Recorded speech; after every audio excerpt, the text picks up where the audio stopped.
There was once a poor peasant who had no land, only a small house and one daughter. Then said the daughter, "We ought to ask our lord the king for a bit of newly cleared land." Now when the king heard of their poverty, he presented them with a piece of land, which she and her father dug up, and intended to sow with a little corn and grain of that kind. And when they had dug nearly the whole of the field, they found in the earth a mortar made of pure gold. "Listen," said the father to the girl, "as our lord the king has been so gracious and presented us with the field, we ought to give him this mortar in return for it." The daughter, however, would not consent to this, and said, "Father, if we have the mortar, without having the pestle as well, we shall have to get the pestle, and we do not have the pestle, so you had much better say nothing about it." He would, however, not heed her words, but took the mortar and carried it to the king, said that he had found it in the cleared land, and asked if he would accept it as a present. The king gladly took the mortar and asked if he had not found the pestle besides. "No," answered the countryman. Then the king said that he must now bring him the pestle. And the peasant said they had not found it, but he might just as well have spoken to the wind. He was put in prison and was to stay there until he produced the pestle. The servants had daily to carry him bread and water, which is what people get in prison.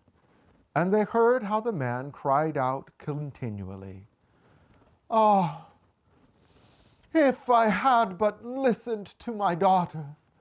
Alas, alas, if I had but listened to my daughter!" and would neither eat nor drink. So the king commanded the servants to bring the prisoner before him. And then the king asked the peasant why he was always crying, "Oh, if I had but listened to my daughter!" And what was it that his daughter had said? "She told me that I ought not to take the mortar to you, for I should have to produce the pestle as well." "If you have a daughter who is as wise as that, let her come here," said the king. She was therefore obliged to appear before the king, who asked her if she really was so wise, and said he would set her a riddle, and if she could guess that, he would marry her. She at once said yes, she would guess it. Then said the king, "Come to me not clothed, not naked, not riding, not walking, not in the road, and not out of the road. And if thou canst do that, I will marry thee." So she went away, put off everything she had on, and then she was not clothed, and then took a great fishing net, and seated herself in it, and wrapped it entirely round and round her, so that she was not naked. And she hired a donkey, and tied the fisherman's net to its tail, so that it was forced to drag her along. And that was neither riding nor walking. The donkey had also to drag her in the ruts, so that she only touched the ground with her great toe. And that was neither being in the road nor out of the road. And when she arrived in that fashion, the king said she had guessed the riddle, and fulfilled all the conditions. Then he ordered her father to be released from the prison, took her to wife, and gave into her care all the royal possessions. Now, when some years had passed, the king was once drawing up his troops on parade, when it happened that some peasants who had been selling wood stopped with their wagons before the palace. Some of them had oxen yoked to their wagons, and some horses. There was one peasant who had 3 horses, one of which was delivered recently of a young foal, and it ran away and lay down between the 2 oxen which were in front of the other's wagon. When the peasants came together, they began to dispute, and to beat each other, and to make a disturbance, and to argue about whose foal it was.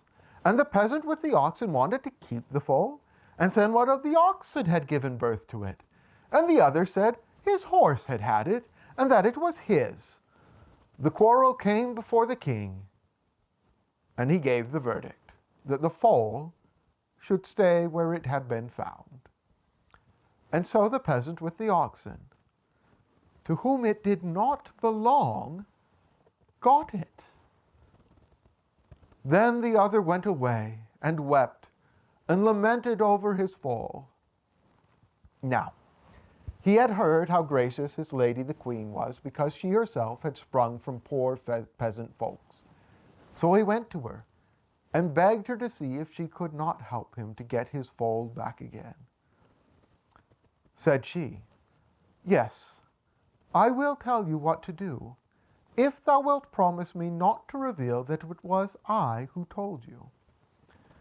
Early tomorrow morning, when the king parades the guard, place thyself there in the middle of the road by which he must pass. Take a great fishing net and pretend to be fishing. And go on fishing too, and empty out the net as if thou hadst got it full." And then she told him also what he was to say if he was questioned by the king. The next day, therefore, the peasant stood there and fished on dry ground. When the king passed by, he saw that. He sent his messenger to ask what the stupid man was about. He answered, "I am fishing." The messenger asked how he could fish when there was no water there. And the peasant said, "It is as easy for me to fish on dry land as it is for an ox to have a foal." Well, the messenger went back and took the answer to the king, and the entire court laughed to hear it. Being quite embarrassed by this, the king ordered the peasant to be brought to him, and told him that this was not his own idea, and he wanted to know whose it was. The peasant was to confess this at once. The peasant, however, would not do so, and said always, God forbid he should. The idea was his own.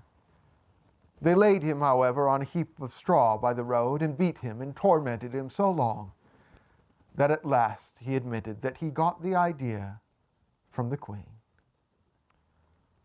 When the king returned to the castle, he said to his wife, "Why hast thou behaved so falsely with me, and caused me to be looked down upon? I will not have thee any longer for a wife. Thy time is up. Go back to the place from whence thou camest, to thy peasant's hut." One favor, however, he granted her. She might take with her the one thing that was dearest and best in her eyes. And thus was she dismissed. She said, "Yes, my dear husband, if you command this, I will do it." And she embraced him and kissed him, and said she would take leave of him.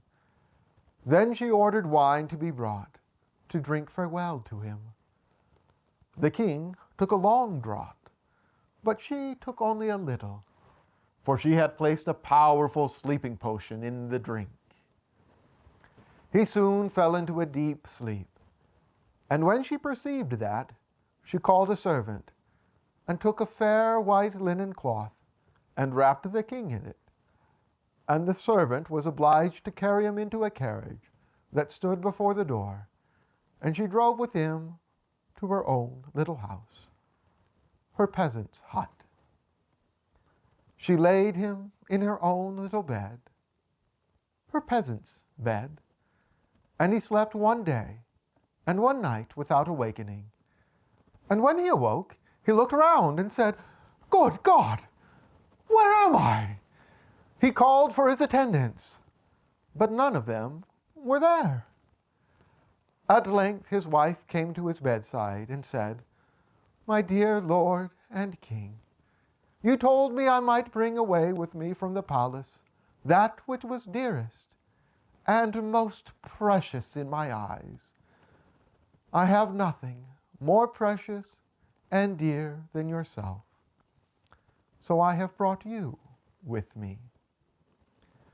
Tears rose to the king's eyes, and he said, "Dearest wife, thou shalt be mine, and I will be thine." And he took her with him back to the royal palace, and was married again.